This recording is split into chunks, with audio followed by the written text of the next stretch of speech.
Läuft das Band? Ja, ja, dat. Dann los Jon.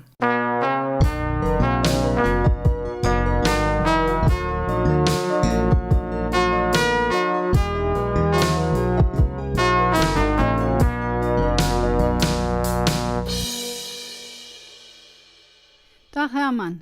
Tag Caroline. Dag lief Lükscher zu uns und unterwegs. Schön, dass da sitzt. Und schön, dass du da bist, lieber Helmut Frankenberg. Ja, ich bin hier noch ins Wieder gekommen. Ne? Wir haben der Helmut eingeladen, weil er der große Experte ist für der Süpers Hans. Der Süpers Hans ist im Dezember 22 gestorben und es ist unglaublich. Ich bin hier in Sulz zu Hus und han gesehen, wie das Denkmal da steht. Und das ist jetzt also paar Tage da, was sie für ihn gemacht haben. Man sieht der Mann mit der Flitsch. Und jede Minute kommen Lück vorbei und dann der belure, wie wann sie mit ihm sprechen täte oder machen Fotos oder der Ältere erzählen de Pens, wer das war und was er gemacht hat. Es ist Wahnsinn, wie das in ihr schlagen hat. Was ganz verblüffend für mich ist, ich kann das immer noch nicht glauben, 22 gestorben und jetzt steht schon ein Denkmal in Bronze da und ist bezahlt. Also die Stadt Köln kann da nichts mehr zu tun haben, sonst wäre jetzt vielleicht der Plan fertig. Ja, es ist eine wunderbare private Initiative, die da funktioniert hat. Das kann man so sagen. Ja, er ist auch oft hier in der Gegend spazieren gegangen, er hat sie Bierchen getrunken. Wo in der Gegend? In Sulz, habe ich evans gesagt. Also, ich höre schlecht, Entschuldigung. Ja, und es ist schade, es hat irgendwie zum Stadtbild geholt, dass man nicht ein auf andere Mal hier hätte spazieren gegangen sind. Aber jetzt geht man evans am Denkmal vorbei und kann sich drauf besinnen. Aber wer mich wissen will, soll sich das Buch vom Helmut anschauen. Mein Leben mit der Flitsch. Hans Süper, mein Leben mit der Flitsch. Mit der Flitsch. Ja, vielleicht darfst du erzählen, wie du da dran gekommen bist, das Buch zu schreiben. Ja, es war auch nicht meine Idee, es war die Idee vom Verlag, von Kip Molenwitsch. Und unvergessen ist der Moment, wo wir uns zum ersten Mal getroffen haben, der Hens und ich, weil er wollte das eigentlich ja nicht. Ein Buch von mir, was soll da drin stehen? Ein Buch wollen wir nicht. Ne? Und dann war, das zweite Problem war, dass er von Anfang an gesagt hat, dass das Sache, die er nicht besprechen wollte. Ne? Also, ich spreche nicht über den Vater, ne, den großen Musiker von der Vierbutze, wollte er nicht drüber sprechen, schwieriges Verhältnis. Ich spreche nicht über meine eigene Familie, so, als nächstes Tabu. Und ich spreche nicht über das Eng vom Colonia-Duett. Also die drei großen Themen, weshalb man ein Buch über Hans Süper schreiben würde, wollte er nicht besprechen. Und da habe ich gedacht, da kann ich ja wieder eine Hussion, das hat ja keinen Sinn jetzt hier, ne? Das geht's weg. Und da haben wir uns aber dann doch geeinigt und sind irgendwie zusammengekommen, aber das waren wirklich drei schwere Baustellen für ihn, mit denen er nie so richtig klargekommen ist. Ne? Und vieles, was ich dann herausbekommen habe, habe ich nicht von ihm erfahren, sondern ich musste mit anderen sprechen.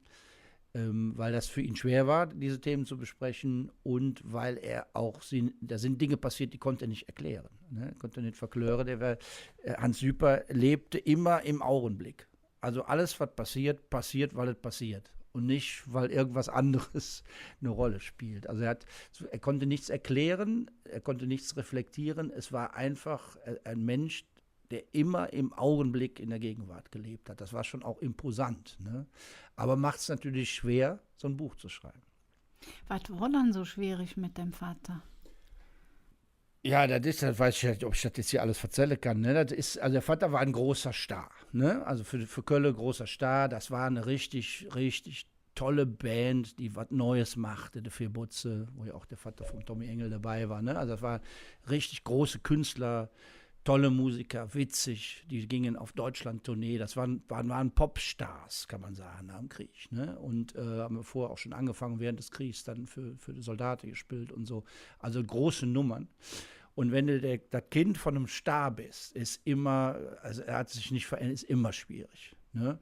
Und wenn Stars älter werden, wird es nochmal schwierig und dann ist der Vater oft nicht da gewesen. Und das war so ein Verhältnis zwischen Bewunderung, aber auch so das Gefühl des kleinen Jungen, wo der Vater sich nicht genug gekümmert hat und der Vater auch sich oft dann daneben benommen hat im Privaten. Das kann man vielleicht so andeuten.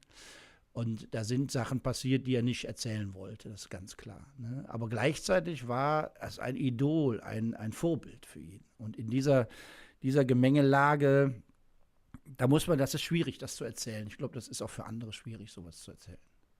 Was hätte er dann verzahlt? Was er auch jen verzahlt hätte? Witze hat er jen verzahlt. Ne? Wir sitzen im Sülzer Klav, ne, und andauernd geht irgendjemand drin und wieder wird der nächste Witz verzahlt. Ne? Und wenn du dann ein Buch über jemanden schreiben willst, über das Leben schreiben willst, dann weißt du nie so genau, ist das jetzt wahr oder nicht wahr, was er erzählt. Ne? Also der ganze Tag in der Öffentlichkeit war eine einzige Büttenrede. Ne? Also der Clown war immer aktiv. Immer aktiv. Und dann habe ich irgendwann gesagt, Hans, so, das geht so nicht. Wir müssen uns mal woanders treffen. An einem neutralen Ort. Ne? Und dann sind wir in Sülz, in Lokal gegangen, ich weiß nicht, ob er das noch geht, Samovar. So, kennt ihr das noch? Gibt es das noch? Also der Name ist Programm. Viele junge Frauen mit Kinderwagen, Sülzer, gut betuchte, junge Leute. Also ja, nicht richtig Kölsch. Ne? Und dann haben wir da erst Kaffee getrunken und dann war es irgendwann 3 Uhr und dann sagte er so, jetzt ist aber zick für ein Bier, ne? Müssen wir einen Kölsch bestellen. Ne? Und dann brachten die, also ich bin da hingegangen mit ihm, um ihn wegzuholen aus seinem gewohnten Umfeld, damit man mal was anderes besprechen kann in aller Ruhe. Dann haben wir jetzt EC-Bier getrunken und dann kam die Kellnerin mit 0,3 Gläsern. Er sagte, Touristenbier in Mingem, so eine Katastrophe. Ne? Da war das ganze Restaurant hat geguckt, ne? Was ist das denn für ein, den kannten den nicht. Ne? Also es gab in Sülz ein Lokal, wo man ihn nicht kannte. Das war für ihn total ungewohnt. Ne? Und dann hat er sich beschwert über 0,3 Bier. Ne? Ne? Und ich habe gedacht, um Himmels Willen, was mache ich denn jetzt? Wie peinlich. Ne? Aber es war natürlich total lustig auch. Ne? Und er hat dazu gestanden. Und da hat man dann so ein bisschen mehr erfahren. Also man musste ihn aus dem vertrauten Umfeld rausholen. Dann sind er Stammkunde geworden. Nein, das war ein einmaliges Erlebnis. Touristenbier in Mingem-Sülz. Ja. Ja, aber was hätte er dann verzahlt? In dem Buch stand doch nicht nur Witze. Nee, wir haben schon auch über Privatleben gesprochen. Also er hat ja 2 Söhne und das ist ja auch interessant. Also wenn du selbst als Sohn kein leichtes Verhältnis zu deinem Vater gehabt hast, dann ist ja die Frage, wie macht man das denn selber mit seinen Kindern? Und das war schon auch interessant, dass er also es war auch nicht einfach mit seinen Söhnen. Ne? Oder ganz schwieriges Thema, er war ja 3-mal verheiratet. Ne? Und diese ersten beiden Ehen, die letzte hat ja ganz lange gedauert. Der war 4-mal verheiratet, genau, hat er dann noch mal geheiratet, kurz vorher gestorben ist. Und die ersten beiden Ehen, das war schon schwierig. So, ne? Da war er ja noch nicht der große Star. Und da gibt es auch so Gerüchte, mit wem da wer mal irgendwann ein Größchen hatte. Ne? So, das habe ich nicht so alles rausgekriegt. Ne? So, das ist, man bleibt dann schon an der Oberfläche. Ne? Also er ist keiner gewesen, der jetzt wirklich reflektiert über das, was passiert ist, verzählen konnte. Ne? Das war, wie gesagt, es passierte, weil es passierte, es geht wie es geht, ne? So ganz Kölsch, es ist wie es ist und es geht wie es geht, Punkt. Frag nicht so blöd, Jung, ne? So. Das heißt also, es war ein ganz schwieriger Fall, das Buch zu schreiben. Da hat es mit anderen Büchern bestimmt leichter gehabt, als mit dem Hans Hüper. Ja, ich habe ja auch ein Buch über Ludwig Sebus geschrieben und das ist völlig anders gewesen, weil der Ludwig ist ein ganz aufmerksamer, sich selbst beobachtender Mensch und der die Welt beobachtet und das war ganz anders. Ne? Das ist ein Riesenunterschied. Ne? Ja. Beides große, ganz große. Ich bin ganz froh, beide kennengelernt zu haben, aber schon auch ganz verschieden. Und sie sind ja gut befreundet, sind die besten Freunde gewesen bis zuletzt. Ne? Jetzt sind wir beim Ludwig Sebus von Hück und von der Unterschiede.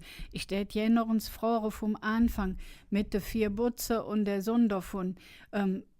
Du hast doch, Hermann, die 4 Butze noch gekannt, ne, persönlich? Ja, die habe ich noch gekannt. Und zwar direkt nach dem Krieg. Ich weiß, dass ich die als junge Fetz, ich war dann 15, 16 Jahre, dass ich die bewundert habe, wie die auf der Straße stunden.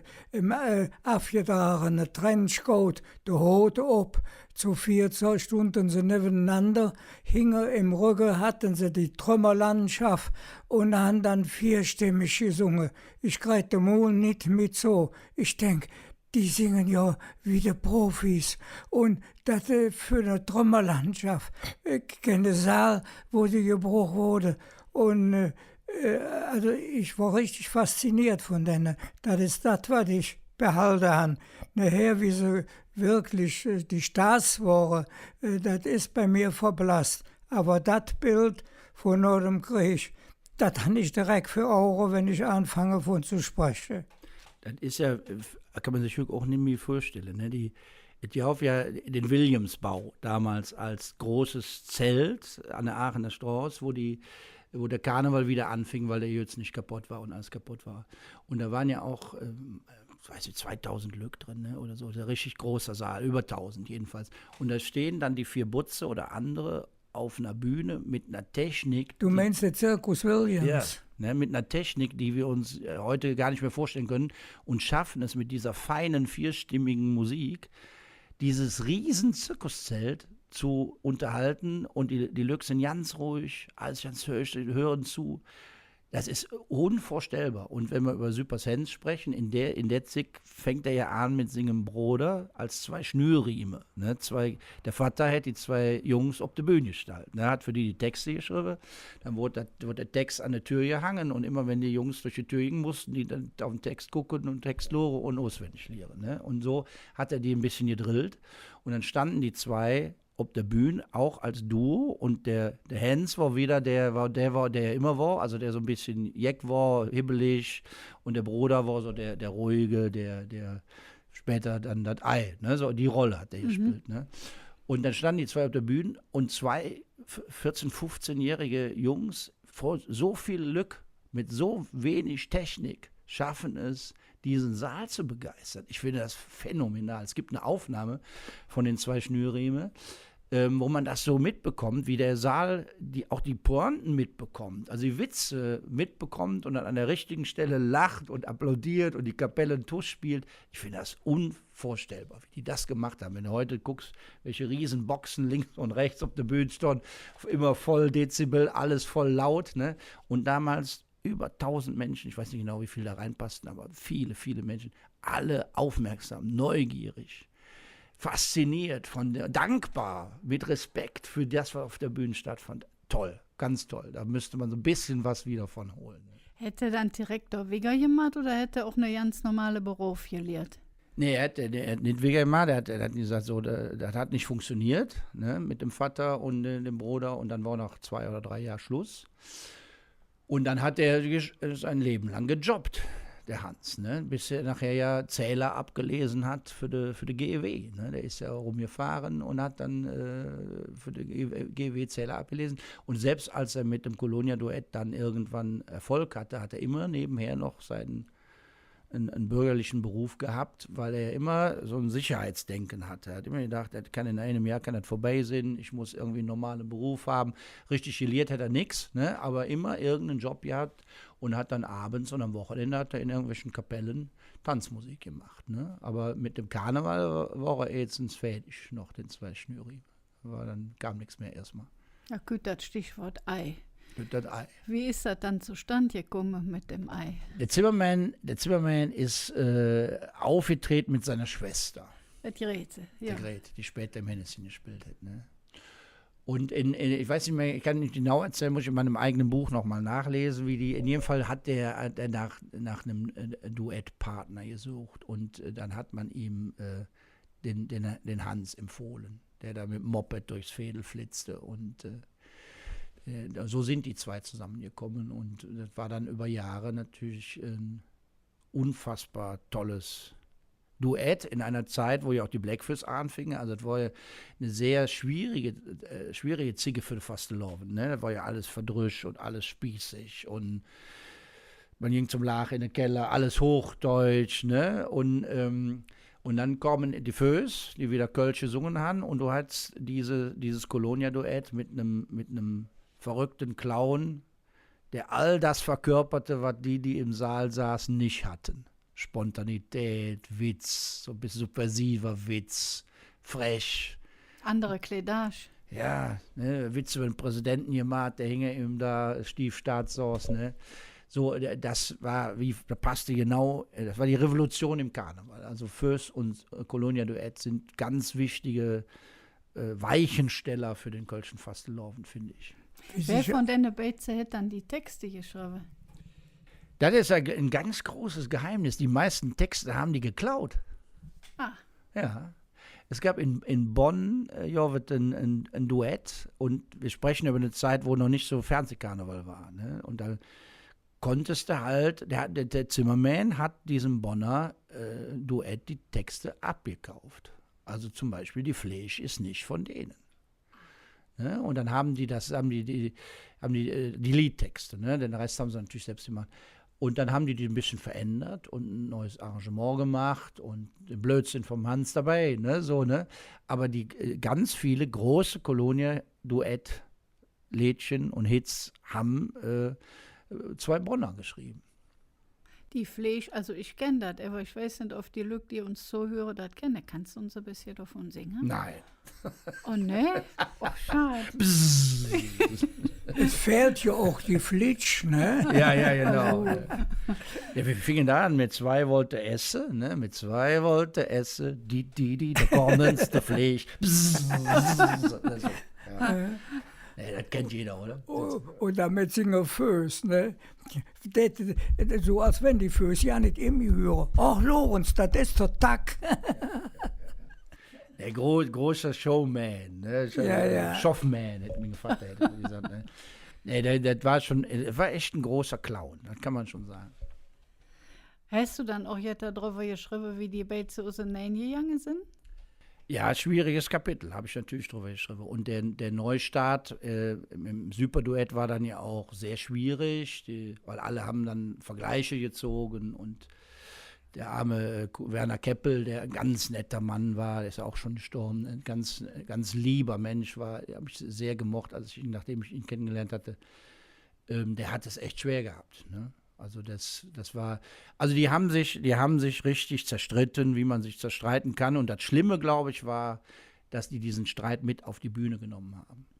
Also Profis, das war nicht mehr professionell. Und der arme Zimmerman wusste irgendwann nicht mehr, was ist jetzt gespielt, was ist nicht mehr gespielt. Die haben ihren Zwist mit auf die Bühne genommen. Und das ist tödlich, das darfst du nicht machen. Und da war klar, irgendwann ist vorbei. Musste vorbei sein. Und da hat der Zimmermann war ja so sauer, dass der dann ja auch den Saal verließ, wenn das Superduett aufgetreten ist. Ne? Der war ja richtig, das Verhältnis war ja kaputt. Ne? Und da gab es ja noch diese unschöne Geschichte, dass als er gestorben ist, dass der Hans dann nicht richtig kondoliert hatte. Das stimmt so nicht, aber es wurde immer viel erzählt und viel Driss auch verzählt, aber die beiden haben sich schon richtig gezankt. Dass dein Urlaub gewesen ist oder so. Ihr wusste nicht. Oh. Ne? Ja. Ist ja auch schwierig. Das zweite Duett hätte dann der Name von einem von den Beizen kriegen. Das tät man ja normal auch nicht, ne? Ja. Dann heißt das direkt, hey, ist der Boss, ist der Boss, hätte es War er ja auch. Er war der Boss. Ja, ne? klar. Der Keppel hat die Lädchen gemacht und dann traf man sich kurz vom 11.11. und dann, oder nach den Sommerferien, wenn der Hens aus Spanien zurückgekommen war, ne, dann hat der Werner Keppel das Ergebnis seine Nachdenkereien präsentiert und dann hat der Hens gesagt, machen wir so oder so. Also er war schon der Boss, natürlich. Ja, aber wenn ich so als Anhängsel direkt präsentiert werde, dann hätte ja auch eigentlich keine Spaß, also hätte ich keinen Lust für. Ne? Ja, aber der Werner war wirklich ein ganz bescheidener Mann, dem war das egal. Der war Musiker, ne? Der hat auf diese Art und Weise nochmal eine Bühne bekommen, die er sonst nicht bekommen hätte. Der hat das mit ganz viel Liebe und Dankbarkeit, konnte der davon erzählen. Also das war friedlich bis zuletzt und für ihn kein Problem. Das war bei dem Zimmermann anders, weil der war ja eigentlich so der Gründer des Colonia. Der hat den Hans dazu zurück auf die Bühne geholt. Ne? Also gab es jetzt nicht den einen Star. Die waren zu zweit, die Stars. Ne? Das war beim Superduett schon anders. Und ja, am Engwart kann man sagen, dass man aus so einem Gespräch jetzt mitnehmen kann, jetzt lernen kann, außer dass man weiß, wie der gelebt hat, aber so für eine selbst? Also es ist schwierig. Er war ein Genie und er war ein Clown. Und wenn man selbst ein Genie und Clown ist, könnte man vielleicht was draus lernen. Ne? Aber das ist man ja nicht. Ne? Und also es ist schon ein besonderes Leben. Man kann aus dem besonderen Leben, man kann sicherlich viel lernen, was man anders machen würde. Ne? So, also das mit seinen eigenen Kindern vielleicht, wenn die klein sind, anders umgehen oder so. Ne? Aber nein, eigentlich kann man, das ist so besonders und so ungewöhnlich, dieses Leben, dass man da eigentlich nichts draus lernen kann. Klingt komisch, wenn ich das sage, ne? Aber das ist so. Ist es so. Ja, das ist doch jetzt. Ja, liebe Lükscher, am Ende vom Podcast haben wir normalerweise, wenn Besuch da ist, 11 Lücke Fragen. Die haben wir diesmal natürlich nicht. Und wer sich interessiert dafür, was der Helmut uns dazu zu sagen hat, der kann sich der Podcast vom letzten Monat noch anhören. Im nächsten Monat jedet eine ganz besondere Podcast. Das heißt, es geht so gesehen ja keine. Es geht wieder der Tag von all den Lück in Köln, die Podcasts machen. Und die werden am selben Tag hochgeladen. Da bin ich auch dabei. Ah ja, dann erzähl, was du da machst. Nee, ich mache ja auch einen Podcast, ne? True Crime Köln für die Kölner Stadtanzeiger. Und bei dem zweiten Kölner Podcast da bin ich auch dabei. Da machen wir mit vom Stadtanzeiger. Ja, war denn Freude, dann sind wir ja alle wieder sind wir uns wieder, ne? Da können wir den Lück ganz besonders herzlich einladen. Da hat er die Prominenz von Köln und uns dann auch noch dabei. Das ist ja nicht schlecht. Dann sagen wir bis dahin Tschüss und nicht vergessen, halt euch Salze.